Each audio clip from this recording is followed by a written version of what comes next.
Começa agora o Ponto de Pauta, o programa da Sedufisme.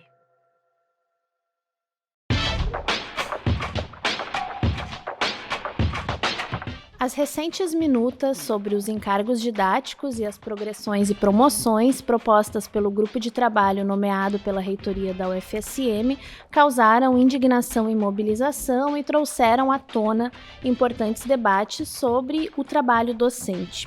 Questões sobre como se avalia o trabalho e quais métricas podem ser usadas para isso apareceram em muitos dos debates que discutiram as minutas. E é sobre questões como essas que vamos falar no ponto de pauta de hoje. Para tanto, temos como entrevistada a professora do Departamento de Administração Escolar do Centro de Educação da UFSM, Maria Elisa Rosa Gama. Eu sou Bruna Honrich e o nosso ponto de pauta de hoje é o trabalho docente. Professora Maria Elisa, em primeiro lugar, eu quero agradecer a sua disponibilidade em conversar conosco. Agradeço eu, Bruna. Eu acho que é sempre uma oportunidade enorme. Vocês têm trazido muitas oportunidades para a gente falar e esclarecer pontos importantes sobre o nosso trabalho na universidade, na educação básica como um todo. Eu que agradeço muitíssimo o convite. Perfeito, professora. Então, para iniciar, a apresentação das minutas, já mencionadas na abertura, trouxe ao debate esse encaixe do trabalho docente em métricas. Então, falando primeiramente sobre a jornada de trabalho em si, eu lhe pergunto, como se mede o tempo do trabalho docente? Eu diria que é impossível, né? O trabalho docente, ele tem uma característica intelectual, que é de produção cognitiva do professor, antes de tudo, e isso não tem como medir.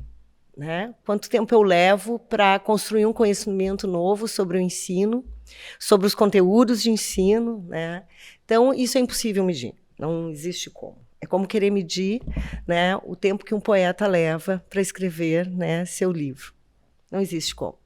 Então, a métrica ela vem como uma demanda, uma necessidade de gestão, E métrica é muito ruim, A gente pensar nessa coisa muito técnica para um tipo de trabalho que é imaterial, que a gente acha que o trabalho é aquilo que a gente enxerga. Não, aquilo que a gente enxerga é uma parte do trabalho. Eu estar aqui contigo, sendo gravada, falando sobre o trabalho na universidade, sobre a minha vida profissional, é o que você está vendo, é o que é possível observar. Fora disso, é tudo imaterial. Fora disso, não existe como ver. Mas eu estou trabalhando, eu estou produzindo. Então, eu diria assim, como fechamento da tua primeira pergunta, é impossível a gente medir isso. Certo, professora. E em termos de produtividade, as minutas não traziam apenas uma proposta de valoração a partir do tempo destinado a cada atividade, mas também a respeito do perfil, daquilo que se produz.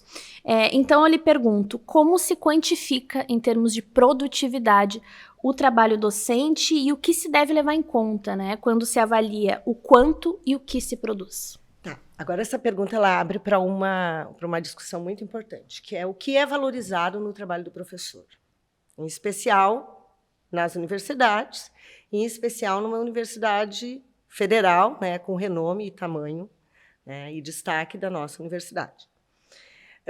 Existem dois pesos, duas medidas sobre isso. Algumas coisas são extremamente valorizadas, outras nada valorizadas. A minuta de progressão deixa claro isso. Então, vou só tocar nessa questão, porque o que é valorizado na minuta de progressão? Muito mais aquilo que se produz do ponto de vista da pesquisa, daquilo que a gente chama de produtivismo mesmo acadêmico, que está ligado à área da pesquisa, do que aquilo que a gente produz nas outras dimensões, que é ensino, que a extensão hoje veio a ser valorizada, porque é um apelo e é importante. Eu trabalho com a extensão, entendo a extensão como o fomento das outras dimensões dentro da escola. A gente pode, dentro da universidade, fomentar o ensino, fomentar a pesquisa a partir da extensão, e ela é o nosso contato com a sociedade, ela é fundamental, mas a gente não consegue olhar a complexidade do trabalho do professor. Ora, a gente vai para os nossos artigos acadêmicos, A1, A2, A3, e tem esse apelo. Ora, a gente, agora, dentro dessa minuta de progressão, a extensão ganhou um destaque enorme. Mas se reduziu um conjunto enorme de atividades, né, que fazem parte da docência. Desde orientações, coordenações de projeto, a parte de ensino mesmo, de preparação para o ensino. Então, a gente tem um reducionismo do que é o trabalho do professor. O que é nosso trabalho dentro da universidade? Nós temos ensino, pesquisa e extensão. Até anotei aqui, que é uma coisa que tem me perturbado muito. O que é o ensino hoje para a universidade? Sala de aula.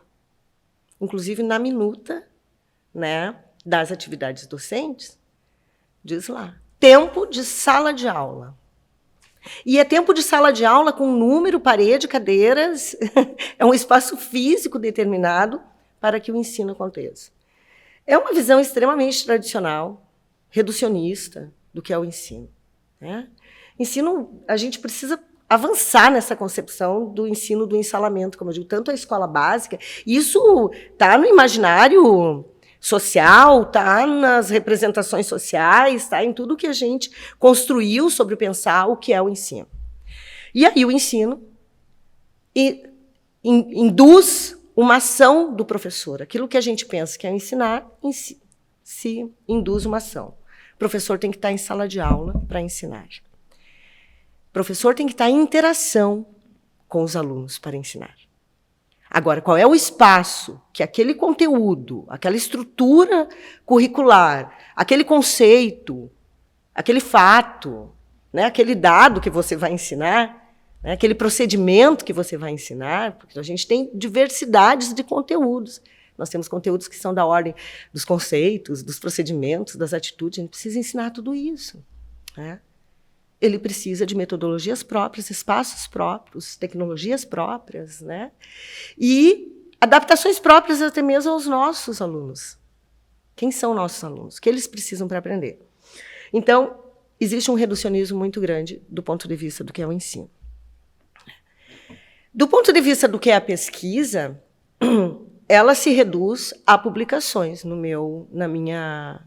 Se você não publicar, você não produziu novos conhecimentos.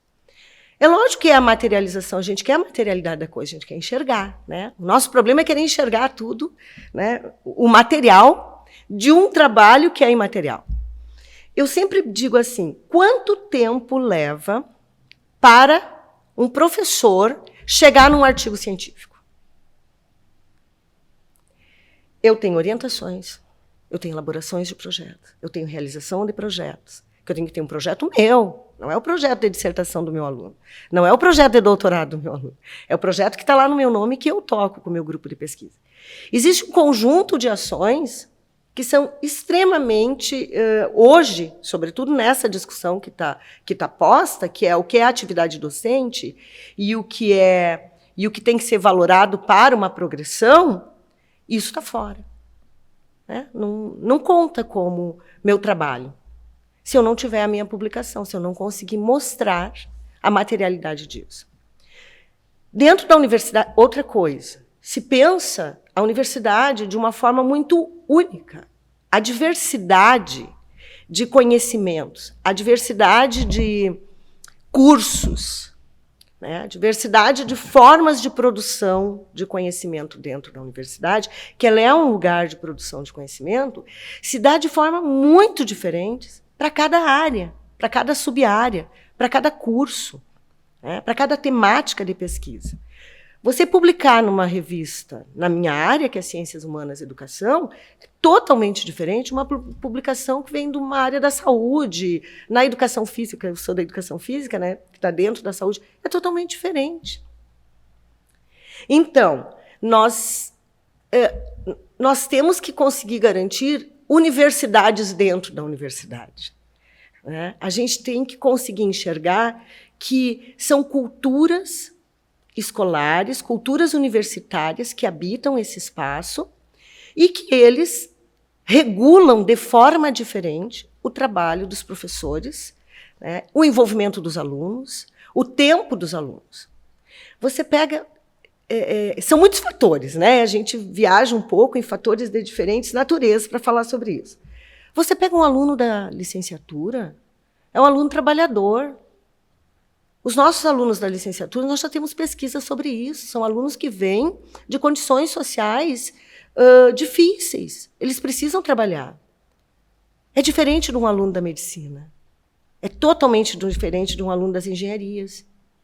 Como é que eu envolvo, né, meus alunos na pesquisa, envolvo os alunos na extensão, curricularizo a extensão e tenho tempo para isso, e eles acham tempo para isso, né? Então, eu acho que a gente está vivendo assim, um não reconhecimento da diversidade, do ponto de vista do que é ensinar, do que é fazer extensão e do que é fazer pesquisa. Né? A pesquisa é outro nó, né, que a gente precisa desatar. Por vezes se produz tanto sobre muitos aspectos e conhecimentos diversos de qualidade que não redundam numa publicação. Né? Até eu diria que o gostoso da coisa, né, aquilo que a gente produz de mais interessante que é a formação do pesquisador, ele não resulta numa publicação. A publicação é a limonada que ficou no final, é a síntese da coisa. Nós não temos um pensamento analítico. A gente tem um pensamento de síntese. Sintetizou num artigo científico, está tudo resolvido. Mas o que se passou para isso? O que um professor precisou fazer para que se chegue nisso? A formação do aluno. O aluno chega lá e não sabe pesquisar. Para chegar nesse artigo, e o nome dele está no teu artigo, contigo, ele precisou passar por um processo formativo como pesquisador. Onde isso é garantido? Que tempo levou? Quanto tempo de conversa, de orientação, de leitura, correção? Correção é um outro tema. Quanto tempo a gente leva lendo os trabalhos dos nossos alunos? Né? Então, tem um conjunto de coisas, assim, são fatores muito que operam e que prescrevem coisas para o nosso trabalho, que eu chamo de prescrições mesmo, no campo teórico-conceitual que eu atuo, eu chamo de prescrições, né? De diferentes ordens, que são de ordens sociais, no nosso entendimento, que é o ensino, que é a pesquisa, que é a extensão, ordens estruturais, né? Uma sala de aula, quando eu entro numa sala de aula, está prescrito que tipo de ensino eu quero. Tem uma cadeirinha atrás da outra. Está prescrito. É tradicional. A gente não tem salas de aula com mesas redondas para o debate, para a fruição, para a reflexão coletiva, para a interação. Né? Então, tem prescrições de toda ordem. Uma resolução como essa, uma minuta, é uma prescrição. Vai prescrever. O que eu tenho que fazer, o quanto eu tenho que fazer. Né? Então, a gente vive, na verdade, assim, uma simplificação de um processo extremamente complexo. Como resolve isso? Criar, né, ferramentas de controle, e é controle, eu diria que, eu acho que é a palavra que hoje mais chega em mim, do ponto de vista do que a gente está fazendo. A gente precisa de um controle, precisa de uma regulação. Ok, nós precisamos disso, sim. Mas como a gente faz para que não se retire o direito de um professor ter reconhecido o que é o seu trabalho? Então, acho que caminha muito nessa direção. A gente tem que parar e debater muito sobre o que é o trabalho do professor, efetivamente. Obrigada, professora. Em praticamente todos os espaços, né, de debates promovidos pela Sedufisme a respeito de ambas as minutas, as propostas foram criticadas, entre outras coisas, por tentarem encaixar o trabalho docente em métricas que caberiam talvez a outros exercícios profissionais. Então eu lhe pergunto, a dinâmica do trabalho docente pode ser comparada à dinâmica de outros exercícios profissionais e por quê? Não. Eu vejo assim, eu vejo o mundo profissional, cada um, né, com o seu lugar de atuação e com a sua forma de organicidade, né? Então, cada profissão tem o seu reconhecimento e tem a sua forma de estruturar as ações. Vamos pensar assim. Eu trabalho com um conceito que é de ergonomia do trabalho, né? Eu venho no campo da psicologia, não é a ergonomia das medidas e do campo da engenharia e da saúde. É o processo ergonômico de produção do trabalho. Então, a gente tem o trabalho se divide em 3 grandes dimensões, que é o campo da prescrição, é a atividade e a ação, certo?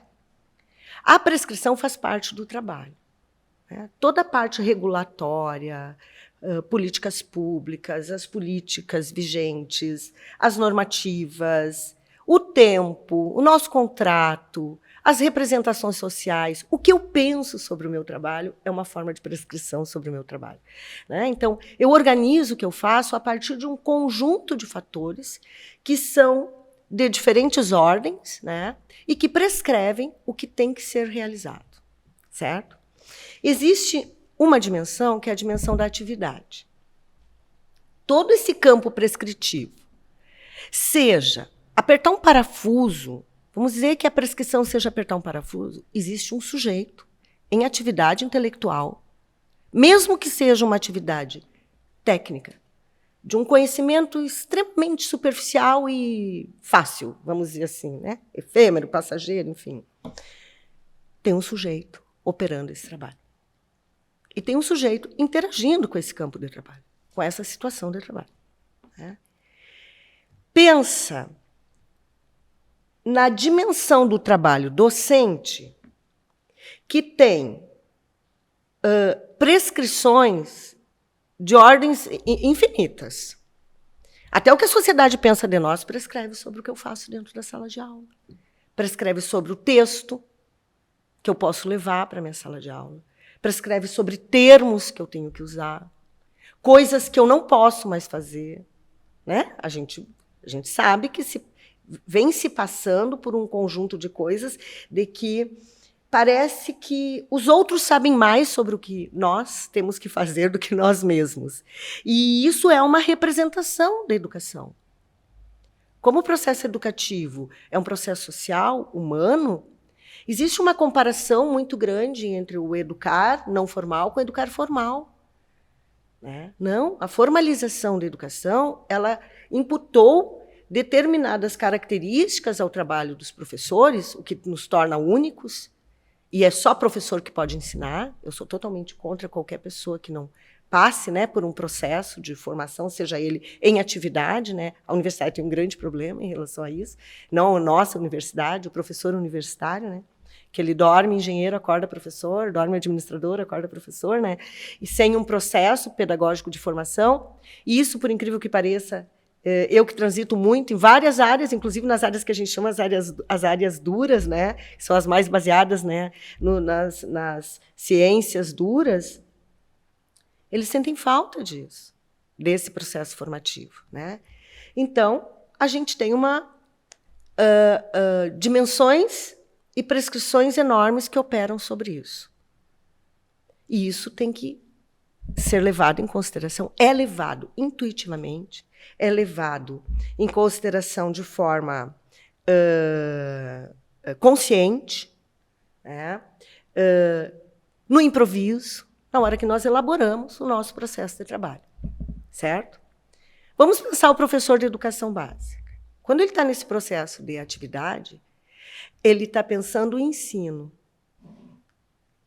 que é uma dimensão muito forte, Diria aqui nos dá identidade como profissional. É o ensino.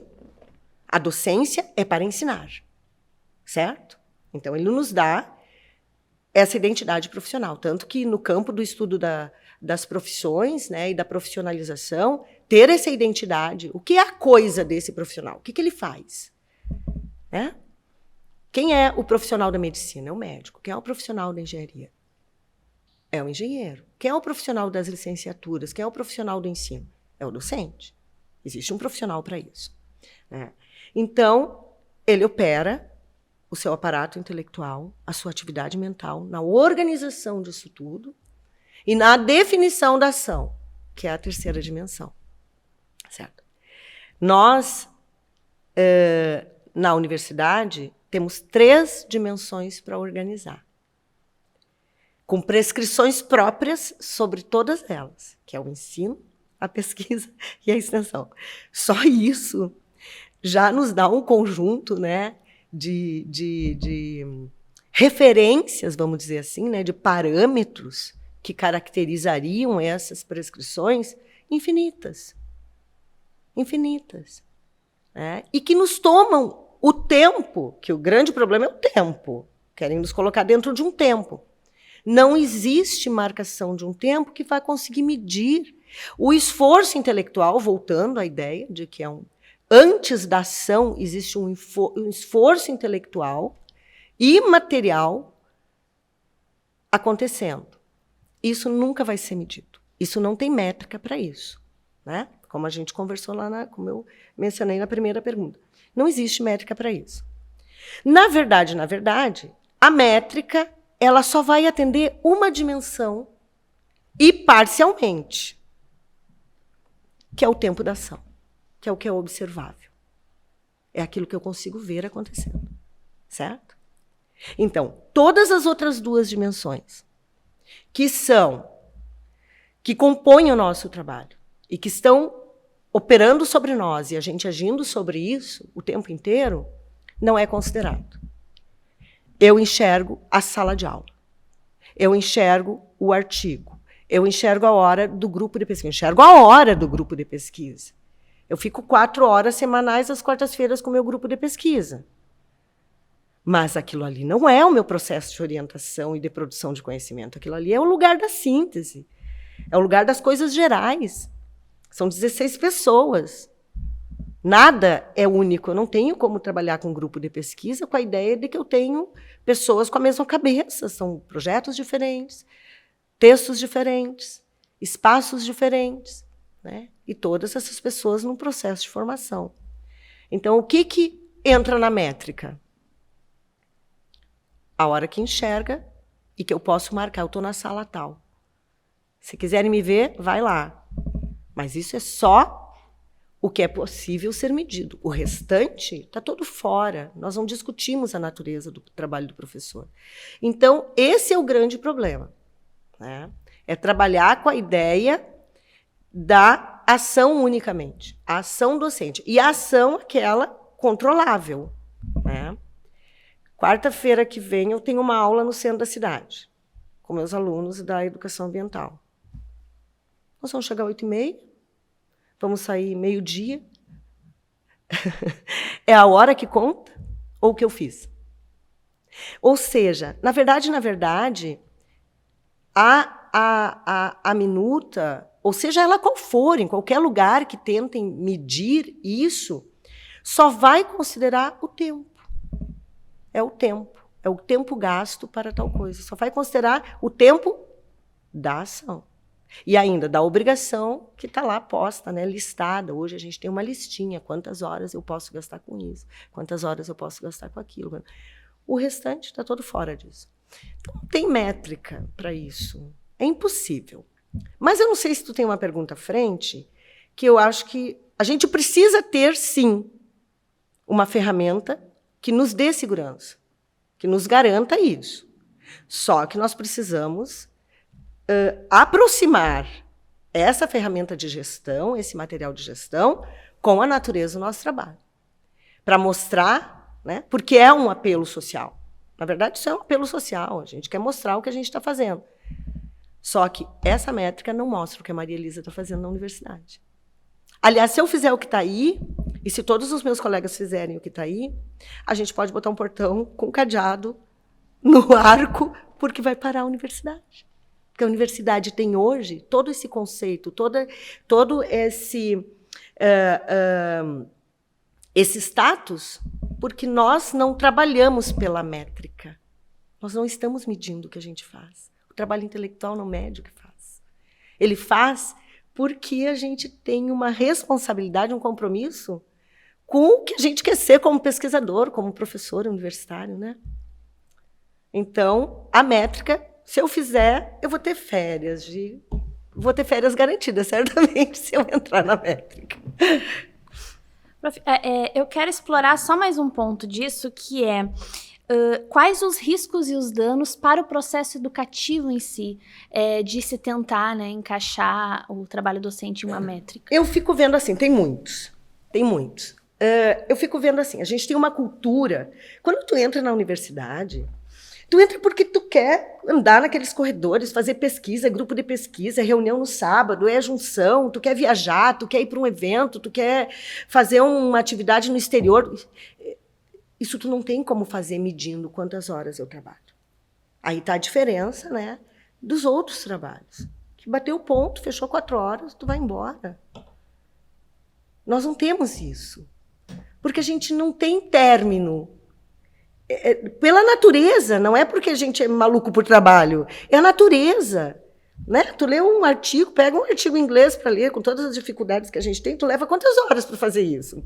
E se está gostoso, você vai mais à frente. Ah, está fazendo porque quer? Não. Porque é demanda da natureza do produto do nosso trabalho, certo? Então, por que eu estou dizendo isso? Porque a gente entrou na universidade, a minha geração, numa cultura de fazer essa instituição acontecer como uma instituição de produção de conhecimento, como uma instituição formadora. E não tem limites para isso quando a gente pensa. É meio apaixonante. Ai, pessoal, é meio apaixonante, sim. A gente vive uma grande paixão pelo trabalho na universidade. Qual é o lugar que a gente tem pessoas com 75 anos trabalhando, com 70 anos? Pega os nossos, que eu chamo os nossos coroas da educação, eles estão com 70 anos. Essas pessoas não vão parar. Porque o compromisso deles é com o que ele produz para a educação. A gente tem um compromisso, e cada área com a sua. Estou falando da minha área, né? Eu tenho um compromisso com a educação, quero ver a educação diferente. Então, todo o meu esforço como ser humano está colocado dentro dessa minha atuação profissional, certo? Então, a gente tem essa cultura, né, de viver isso, de se envolver com isso, né? E no meu centro de educação, ali no centro de educação, é um fervo, é todo mundo, um corre para o lado, pega os grupos, ninguém para de trabalhar, está todo mundo o tempo inteiro socializando. É cultural.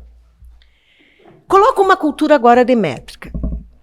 Você entra na universidade, eu vou receber um professor novo, eu vou dizer assim, sou chefe de departamento, certo? Se eu receber um professor novo hoje, o que eu vou dizer para ele? É isso aqui, o que tu tem que cumprir.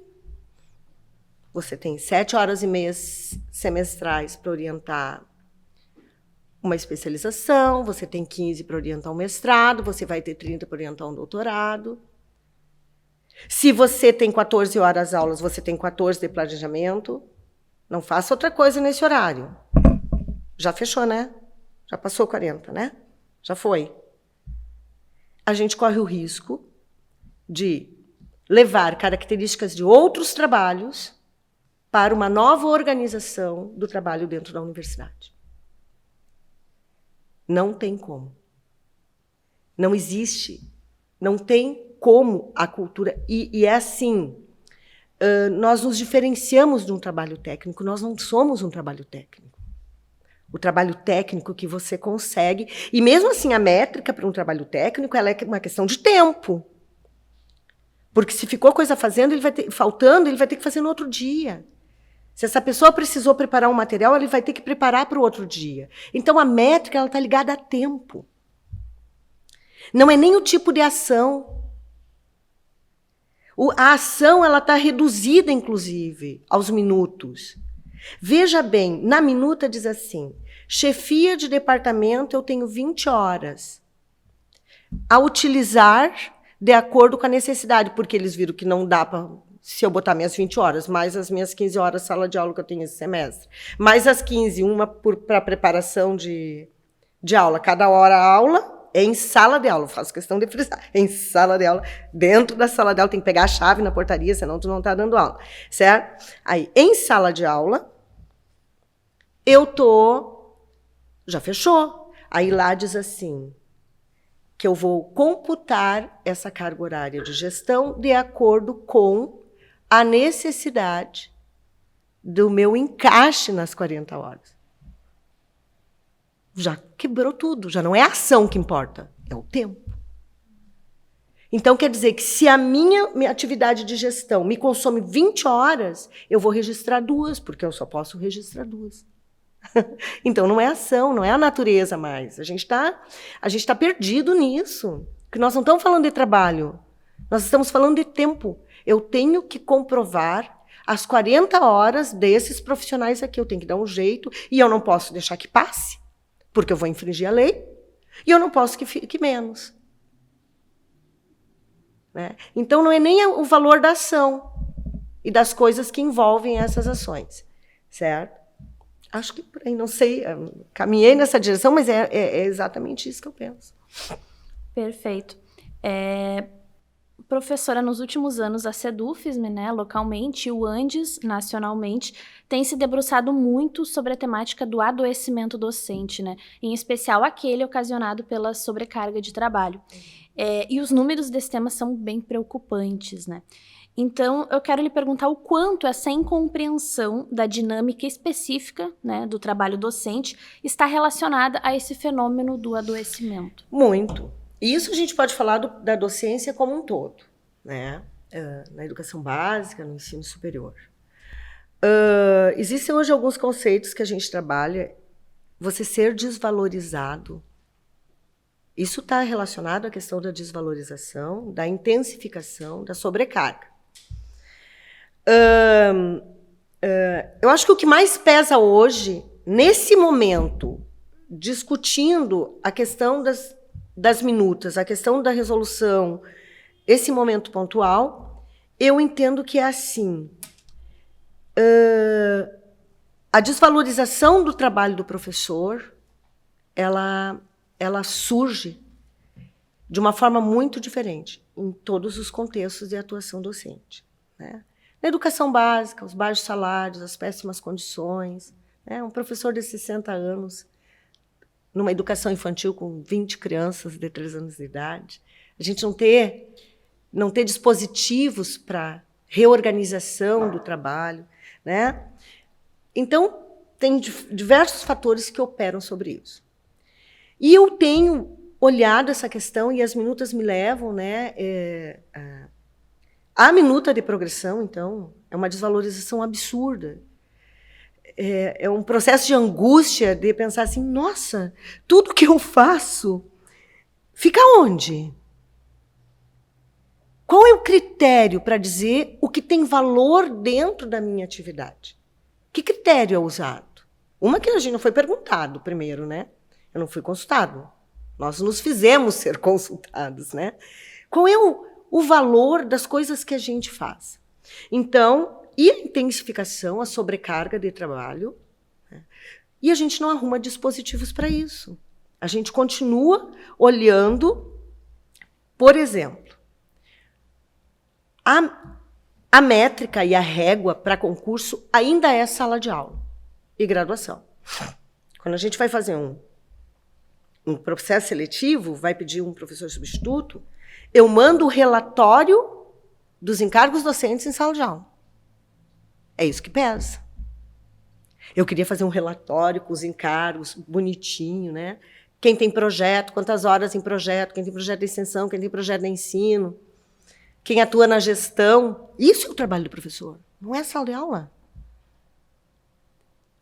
Então, a partir do momento que eu entendo que só uma dimensão é o que é levado em conta para se definir, inclusive, se a gente vai correr atrás de mais vagas dentro da universidade, você já adoeceu todo mundo que está trabalhando na pesquisa e na extensão. Né? Todo mundo está trabalhando. É uma desvalorização, não tem salário que pague. Não adianta me darem o dobro desse salário, dizer, não, tu está sendo valorizado. Não, eu quero reconhecimento. É o reconhecimento do que é o meu trabalho. Então, os fluxos, as estratégias usadas ainda na universidade e na educação básica são de, eu não diria, desqualificação mesmo. Desqualificação, vou usar o termo. Desqualificação de um pedaço das coisas que a gente faz, né? De muitas fatias da minha pizza, elas são jogadas fora. Né? Então, isso é um exemplo. E o adoecimento está dado. Nós adoecemos, sim.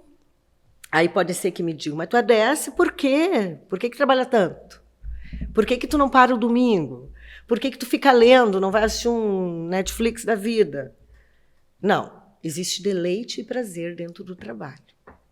Conhecer as coisas que eu tenho para fazer é deleite, é prazeroso. Né? Mas eu vejo que a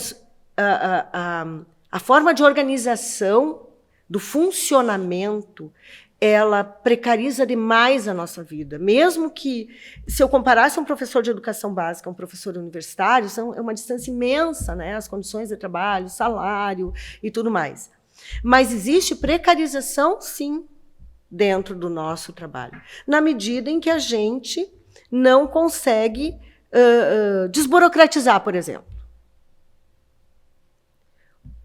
É uma loucura, gente. Coleta do Lattes, mantém o Lattes, migra para o Si, depois autoriza o Si, depois o chefe autoriza de novo. Depois...